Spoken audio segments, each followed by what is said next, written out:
Telugu cinema పాట అభిమానులకు మౌనశ్రీ మల్లిక్ నమస్కారం. తెలుగు సినిమా పాట భారతీయ సినిమా పాటల్లో ఒక ప్రత్యేకతను సంతరించుకున్నటువంటి పాట. హిందీలో, తమిళ్లో, మలయాళంలో ఇలా వివిధ భాషల్లో అద్భుతమైనటువంటి సినిమా పాటలు వచ్చాయి.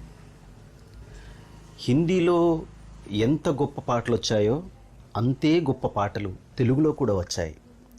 చాలామంది అనుకుంటూ ఉంటారు, ఫలానా హిందీ పాటలు బాగుంటాయి, ఫలానా తమిళ్ పాటలు బాగుంటాయి, ఫలానా మలయాళ పాటలు బాగుంటాయి అని అనుకుంటూ ఉంటారు.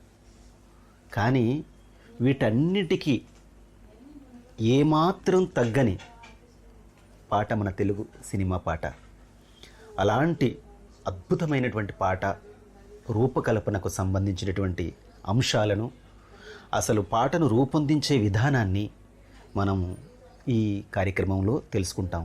అందుకే ఈ కార్యక్రమం పేరు సినిమా పాట రాసేదెలా.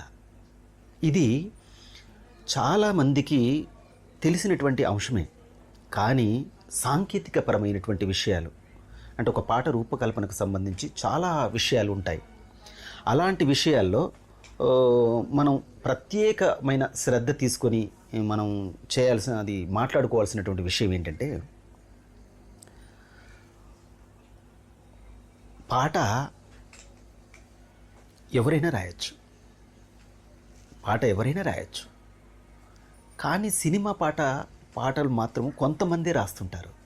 ఇది ఎందుకు జరుగుతుంది అంటే, ఎక్కువ మంది సినిమా పాటలు రాయలేకపోవడానికి గల కారణం ఏంటంటే, ఆ పాట అనేక ఆంక్షలమయమై ఉంటుంది. సో అలాంటి పాట క్లిష్టతరమైనటువంటి ఈ అంశంగా రూపొందేటువంటి ఆ పాట మనం రూపకల్పనకు చిన్న చిన్న మెలకువలు తెలుసుకోవాలి. ఆ ఉద్దేశంతో మనం చేస్తున్నటువంటి ఈ కార్యక్రమం సినిమా పాట రాసేదెలా.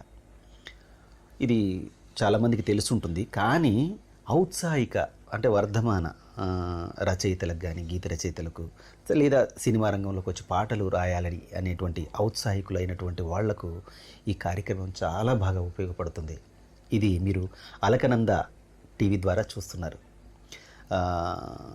కాబట్టి మీరు ఈ ఛానల్కి సబ్స్క్రైబ్ చేయండి, ఈ ఛానల్ని ప్రోత్సహించండి.